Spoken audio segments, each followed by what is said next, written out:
My Buffalo Bills punished for losing to the Jaguars by dropping 6 spots all the way down to number 10. I think you could argue that 1, they probably should have flown over earlier.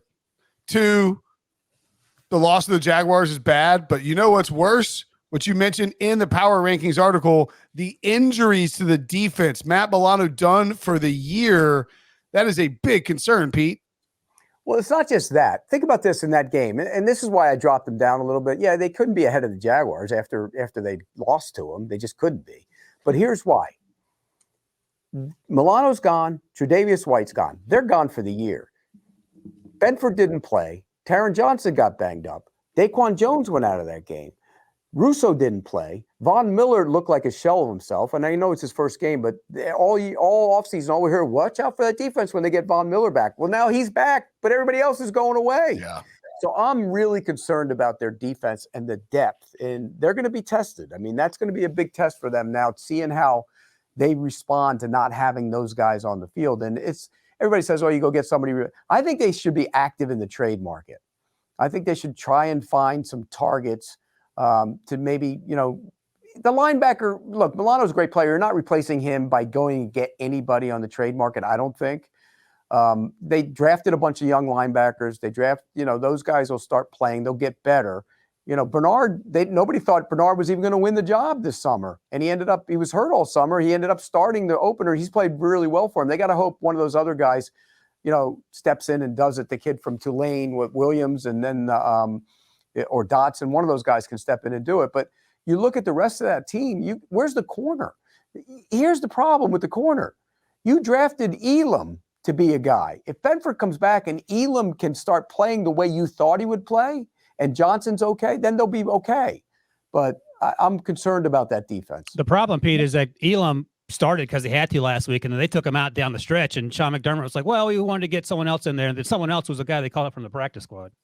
Yeah, it's not a good look for them. I mean, but again, didn't they sign Josh Norman? Yep. I mean, Josh Norman's my age. He can't run. Couldn't run in his leg. The last time he played was what, in 2000 and was it 20? 21? He also loves Chicago, so that's something else you have in common with him. I mean, it's incredible. I don't understand that signing. I think there are better options out there, or better options. I think. He's only on their practice squad. It's not like he's going to go out there and be their starting corner.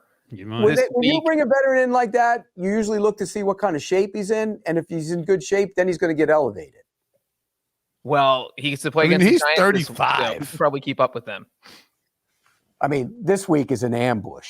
Let's be real. This is a good tonic for them to get the Giants, but I'm concerned the December, January Bills. Yeah. Those are the ones I'm concerned about. Would you try to raid Carolina? Like, hey, look, I know you guys are 0-5. Here's some, give us Brian Burns. Yeah, I don't think they're going to trade Brian Burns, and that's not necessarily what they need. I mean, because if Von Miller's back when he does get playing back to his level, then Russo's not going to miss that. Your secondary and your linebackers are the concern, I guess. You're Shaq Thompson. But you he's out for drafted the year too, young linebackers. You have young bodies. You're just not going to have Milano, and Milano is the heart and soul of that defense. But Pete, even the defense struggles. Do you think the offense is good enough to carry the team? And we saw them put up 48 on the Dolphins. The defense could have given up 40 points and Buffalo still would have won that game. They played out of their minds for 3 weeks until they made a dumb planned trip to London and flew in 2 days before the game. But it seems like their offense is good enough to carry the team. Here's my concern with that now. When Josh Allen is asked to do too much, it becomes a problem. And we've seen that. Yeah. When the defense, if the defense isn't good, and I'm not saying it won't be, because I think they drafted some speedy linebackers the last couple of years that can step in there and play. They're just not going to be Milano. But if the defense isn't good and Allen's asked to do too much, we know what he does. He presses and he makes mistakes, and that's my concern. It bleeds over a little bit to the offense, but they can score. You know what happened last week? And watching the tape of that game, Jacksonville played zone and dared him and they just looked lifeless when they came out, and then by the time he picked it up in the second half, it was too late. They didn't look. Again, the trip wasn't good. That was their home game, by the way. They can't be happy about that. Cannot. The team that took them down, the aforementioned Jaguars, now 3-2, move up 4 spots into the 9 spot. I don't really have a beef. I mean, going 2-0 in London is huge. I think I would. I mean, talk about like if you're going to play one game in London, I just didn't play 2 games in London. I think that's going to be a thing. I think that's going to become a thing. The problem is you need to get. You're not going to give out 2 home. You're not going to give up 2 home games because then the city will go nuts. What they're going to do is try and work it out where the team takes their home game and moves it there. So, in other words, like Buffalo did, then you would do that. I think that's something they liked it. From what I heard, they liked it. The league liked it. And do you mean the Bills liked it? I don't think the Bills like, but everybody's got to play got to go give up a home game to go over there eventually, anyways. Right. But no, I'm saying, but like watching that game, I mean, that was a Bills home game. There were way more Bills fans than Jaguars fans, although there were some interesting Jaguars fans certainly who showed up. There was this you, Pete. Were you dressed up as a cat? Chris Hassel's a weirdo. Yeah, that's me. I went over. I flew over. Wait, did Chris Hassel say that was you? Chris Hassel, who took my picture off Twitter and shared it and said it was Prisco. Yeah, he did. He did. Well, Pete, Breach, you took that off television. It's not like you took that from. Well, right, but it was my screen grab. By the way, I will say this, and I'm going to put this is funny because I a couple weeks ago on the Jaguars radio show, I said, Josh, the Jaguars lack a game wrecker on defense. And Baselli agreed with me. And I'm, you know me, I love game wreckers. And I said it over and over again. You're a game wrecker, Pete. Well, I am a game wrecker. But the guy who does the show with us, JP Shadwick, calls the games for Westwood One, and he did them over in London. Well, he told us last night that he talked to Josh Allen before the game, and on his screensaver on his phone, there's something about a game wrecker. He didn't like the fact that we said that. Oh, he heard that. What did he do against Atlanta? He wrecked. The other day, he had a sack that got called back for a stupid penalty. He should have never been called back. He would have had 4 in 2 games. So he's an unrestricted free agent after the season. So, Josh, if you cash in, I'd really like a little bit of percentage for being that kind of motivating guy that I am. And when you get that percentage, you can buy another a leopard skin ascot to go with your. Well, so what do you think about the Jaguars? Are like, I mean, here's to go 2-0 in London. You right the ship. You feel like you got. I mean, you're coming back. You're playing Indy. It's in Jacksonville, right? It is. No Anthony Richardson. This is like Minshew in the return against a revenge game. Revenge game, Brenton. I know. I'm fully aware it's a Gardner Minshew revenge game week. This is just a huge spot for the Jaguars where they can kind of take this division, grab a hold of this division and pull away a little bit, right?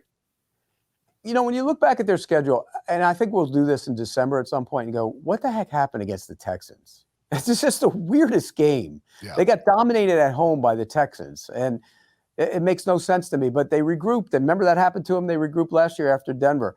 I still don't think you've seen the best football from them. I just don't. I think offensively, and they had 400 something yards of offense, and it still wasn't as crisp as it should be in large part because I still think the middle of the offensive line is having issues. But you look at what they did offensively. ETN got it going. The defense has played really well. Mike Caldwell's done a good job with that defense, but they don't have a ton of talent. I'm just wondering, is that going to show up, or are they good enough as constructed to be one of those defenses that's just good enough to get you while the offense scores points? Are you at all concerned about the injuries to Walker Little and lesser perhaps to Zay? Both of them are impactful. Absolutely. I mean, getting Cam Robinson back is big because Walker Little moved inside the guard last week, and he played well for the 11 snaps that he was in. Then they took him out, and the guy they put in for him, Tyler Shatley, was one of the all-time worst offensive linemen in one game I've seen. Is that the stuff you were tweeting out, that guys running into each other? No, that was the other one, Sheriff, because I guess PFF put out something where Sheriff didn't give up a pressure or a sack. And I went, because I had watched the tape earlier today, I go, I don't think that's true. And they were pushing back on it. So I sent out the picture of him. Look, you've seen it, the little cut up that I sent out. He gets abused. I mean, it's just awful. So, I mean, yeah. Are you concerned that the team is 1-2 and they play in America? I mean, great. They went to London where they have a distinct travel advantage because they do it every year and they beat up on 2 teams. So they're not playing well in the States, though. No, they'll play well this week, though. They'll beat the Colts this week. Gardner Minshew will not play well against them. He just won't. They know what he is. He won't play well against them. 300 yards. Make a note. Yeah, I mean, I just looked the top-ranked quarterback when he came out, knowing you. Bro, Breach wants him to be. Breach has said for at least a couple of years now he should be traded for a 3rd-round pick, and he's looking more and more right each and every week. Gardner He's Minshew's number a one guy fan. that can step in and be okay for a couple games if you're not a long-term starter. That's not what he is. Yeah, no one thinks he is, but He doesn't have to be. He's just got to win the next 4 games for the Colts, and he can do that. Yeah, he's 2-0 this year. That's all I'm saying. I'm looking at this. This. He's actually 1-1 because he didn't start the game. All right, fair. Ooh, that's technical. 1-0. Well, then he's 1-0. Not 1. Don't put a loss on Gardner Minshew, Pete. Don't you dare do that.